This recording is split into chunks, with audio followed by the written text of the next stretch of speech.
एक मुलाकात ऐसी शख्सियतों के साथ जिन्होंने दिया है अपने जीवन को एक नया मुकाम। रूबरू कराएंगे ऐसी कुछ हस्तियों के साथ एक खास शख्सियत के साथ मुलाकात। जयदेव पटेल के साथ नंबर 1 इंडिया न्यूज पर रात। नमस्कार दोस्तों, मैं जयदेव पटेल, आपका एक बार फिर स्वागत है एक खास शख्स के साथ मुलाकात प्रोग्राम में। आज हमारे साथ खास मेहमान है सीडीएस के डायरेक्टर एवं चुनाव विश्लेषक संजय कुमार। संजय कुमार जी, आपका बहुत बहुत स्वागत है आज के हमारे प्रोग्राम में। धन्यवाद। संजय जी, आपसे मेरा पहला सवाल है कि जो सी वोटर का सर्वे है, जो इस वक्त का माहौल नजर आ रहा है, आपको क्या लग रहा है? जो सवाल तमाम लोग पूछ रहे हैं कि आखिर यूपी में क्या होगा। एक तो ये लग रहा है कि योगी जी वापस सरकार बना सकते हैं और साथ ही समाजवादी पार्टी की जो सीटें रही हैं वो पहले उसके मुकाबले काफी उनसे ज्यादा फायदा होता हुआ नजर आ रहा है। तो आपकी टिप्पणी क्या है इस समय?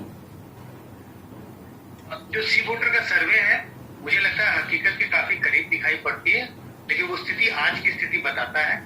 मुझे भी यही लगता है। हमने कोई सर्वेक्षण नहीं किया, लेकिन जो जमीनी हकीकत है, जो कुछ लोगों से बातचीत हो रही है, जो कुछ सेंस मिल रहा है यूपी में आज स्थिति कैसी है, उसके हिसाब से तो यही लगता है कि बीजेपी 2017 के मुकाबले बीजेपी को नुकसान हो रहा है, भारी नुकसान हो रहा है।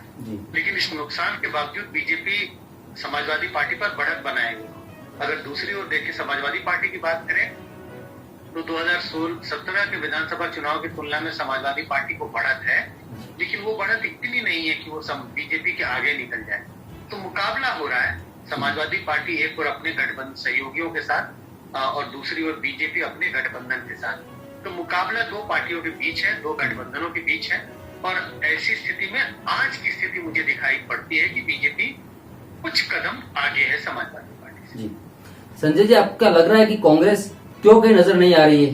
क्योंकि अब तक ये लग रहा था कि प्रियंका गांधी आई है एक नई ऊर्जा और नई एनर्जी को लेकर के, महिलाओं को लेकर इतनी घोषणा उन्होंने की, लड़की है लड़ सकती है, एक बड़ा कैची सा स्लोगन आया, एक बड़ा घोषणा पत्र आया। तो मैं मानता हूं कि ये एक अहम कदम था। बावजूद इसके क्या वक्त कम था या उतनी ज्यादा उनके पक्ष में हवा नहीं बन सकी, या आपको क्या लगता है कि ऐसे फैक्टर्स रहे हैं जो कि कांग्रेस में वापस जान नहीं फूक पा रही है?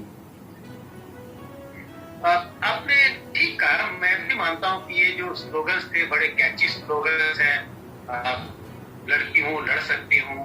उन्होंने एक घोषणा पत्र निकाला जिसको वीक मैनिफेस्टो का नाम दिया जा रहा है, जिसमें महिलाओं के लिए तमाम वादे किए गए कि अगर कांग्रेस पार्टी सरकार बनाएगी तो ये सब वादे वो पूरा करेगी। लेकिन आम मतदाता, हिंदुस्तान का एक आम मतदाता अपना वोट बर्बाद होता हुआ देखना नहीं चाहता। और ऐसा माहौल बनाने में कांग्रेस विफल रही है जिससे ये लगे कि कांग्रेस कहीं ना कहीं एक तरह से टक्कर दे रही है बीजेपी को। इसकी वजह बहुत साफ है। अगर आप पिछले 4-5 चुनावों को देखें यूपी में, तो कांग्रेस का वोट प्रतिशत सिंगल डिजिट 6% वोट 2019 के चुनाव में, 6% वोट 2017 के चुनाव में, अगर 2014 की बात करें तो 8% वोट। तो जो पार्टी 10% वोट भी नहीं ला पा रही और सीटें करीब कभी 4, कभी 7, कभी 12, कभी 15, ऐसी स्थिति में ये पार्टी भरोसा नहीं दिला पा रही है जनता को। ये पार्टी बीजेपी का मुकाबला कर सकती है। और बीजेपी ऐसी पार्टी है यूपी में जो न सिर्फ सत्ता पर है, लेकिन उनका प्रदर्शन देखिए। 2019 का चुनाव, 2017 का विधानसभा चुनाव और 2014 का लोकसभा चुनाव, इन सारे चुनाव में बीजेपी ने बड़ी जीत हासिल की। और जब हम बड़ी जीत की बात करते हैं, सीटों के हिसाब से भी देखें तो बीजेपी ने जबरदस्त जीत हासिल की थी। वोटों के अनुमान से देखें तो इन सारे चुनाव में बीजेपी का वोट तकरीबन 40% या कहीं उससे ज्यादा रहा। एक और ऐसी पार्टी कांग्रेस का मैं जिक्र कर रहा हूँ जिसके पास 8-10% वोट, और दूसरी तरफ ऐसी पार्टी जिसके पास 40% वोट। ऐसी स्थिति में कांग्रेस ऐसा माहौल नहीं पैदा कर पाई जिससे लोगों को विश्वास हो कि कांग्रेस मुकाबला कर सकती है। ऐसी स्थिति में कुछ ऐसे वोटर जो कांग्रेस को वोट करना भी चाहते, लेकिन वो उसको वोट नहीं करेंगे क्योंकि वो अपना वोट बर्बाद नहीं करना चाहते। वो ऐसी पार्टी को वोट करना चाहेंगे जो कम से कम बीजेपी को टक्कर दे रही हो, मुकाबले में तो हो। और ऐसी स्थिति में समाजवादी पार्टी मुकाबले में दिखती है। इसी वजह से कांग्रेस का ग्राफ जो है वो या तो स्टैटिक है या कहीं नीचे खिसकता हुआ दिख रहा है। प्रियंका गांधी के तमाम प्रयासों के बावजूद कांग्रेस एक तरह से टक्कर में दिखाई नहीं पड़ती। जी संजय जी, बहुजन समाज पार्टी एक बहुत ही वजनदार पार्टी वहां पर रही और बहुत दिनों तक मायावती का एक दबदबा भी रहा। लेकिन इस समय ऐसी क्या वजह है कि मायावती बिल्कुल कहीं नजर नहीं आ रही है? और वहीं देखा जाए तो बीजेपी मायावती पर किसी तरह का कोई प्रभाव भी नहीं कर रही है। बीजेपी सारे अटैक अखिलेश यादव पर कर रही है, तो वही जाहिर सी बात है अखिलेश यादव सारे अटैक योगी सरकार पर कर रहे हैं। लेकिन बसपा नजर नहीं आ रही है। छोटी पार्टियां तो दूसरी है वो भी नदारद हो गई वहां पे। अभी इन दोनों के जो अलायंस है बीजेपी प्लस सपा प्लस, उन्होंने इन सबको बिखेर दिया है एक तरह से। जिन बातों का जिक्र हमने कांग्रेस के लिए किया, लगभग वही सारे फैक्टर बीएसपी पे भी अप्लाई हो रहे हैं, सिवाय इसके कि बीएसपी उतनी कमजोर नहीं रही है यूपी में जितनी कांग्रेस रही है। अगर 2017 विधानसभा चुनाव की बात करें या 2019 के लोकसभा चुनाव की बात करें, तो 2019 का लोकसभा चुनाव बीएसपी ने समाजवादी पार्टी के साथ मिलकर लड़ा था।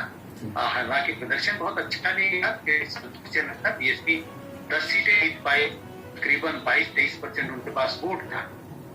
लेकिन इन चुनाव में पूरा माहौल ऐसा बनता जा रहा है कि मुकाबला दो पार्टियों के बीच है या दो गठबंधनों के बीच है। समाजवादी पार्टी एक तरफ है तो बीजेपी दूसरी तरफ है। ऐसी स्थिति में जब लोगों का भरोसा नहीं है, जब लोग इस बात पर भरोसा नहीं कर पा रहे कि बीएसपी कहीं मुकाबले में है, तो ऐसे वोटर जो बीएसपी को वोट कर सकते थे, करना चाहते थे, वो वोटर भी, जिसको फ्लोटिंग वोटर कहते हैं, जो मुद्दों को देखते हैं, जो ये देखते हैं कि कौन सी पार्टी जीत रही है।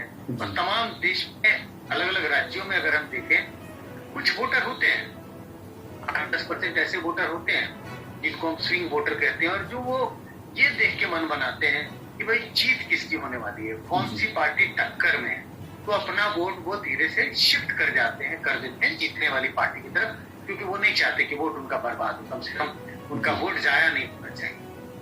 इन वजहों से बीएसपी को नुकसान हो रहा है, क्योंकि मायावती खुद के चुनावी मैदान में नहीं है और वो जनता को भरोसा नहीं दिला पा रही है कि वो चुनावी मैदान में है और बीजेपी को टक्कर दे रही है।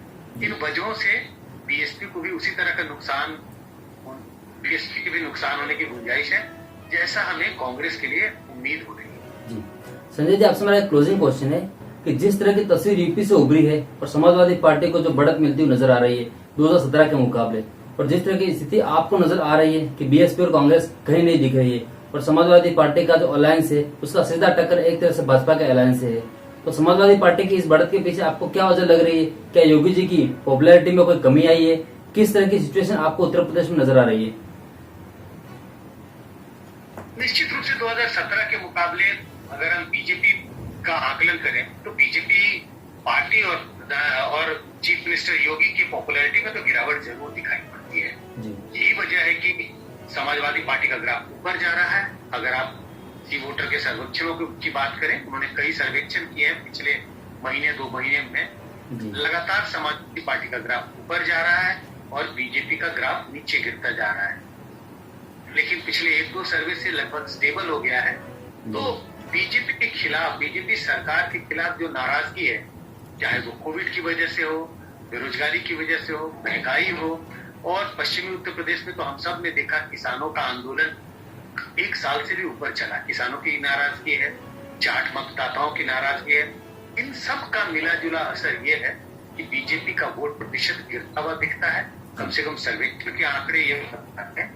और ये वोट जो गिर रहा है बीजेपी का समर्थन जो नीचे जाता हुआ दिखाई पड़ रहा है, ये सब ज्यादातर समाजवादी पार्टी की ओर शिफ्ट हो रहे हैं, क्योंकि ये ऐसे लोग हैं जो बीजेपी को दोबारा शासन में आते हुए नहीं देखना चाहते, ऐसी पार्टी को वोट करना चाहते हैं जो बीजेपी को टक्कर दे सके, जो बीजेपी को हरा सके। तो ये बहुत सारे वोटर जो बीजेपी से की सरकार से किसी न किसी कारणवश नाराज रहे हैं, वो सब अपना वोट समाजवादी पार्टी की ओर शिफ्ट करने की मन बना रहे हैं। अभी तो शिफ्ट नहीं किया, अभी तो चुनाव नहीं, मन बना रहे हैं। यही वजह है बीजेपी का वोट सर्वेक्षणों के आधार पर नीचे गिरता हुआ दिख रहा है और समाजवादी पार्टी का वोट ऊपर जाता हुआ दिख रहा है। जी संजय जी, आपने समय दिया उसके लिए आपका बहुत बहुत धन्यवाद।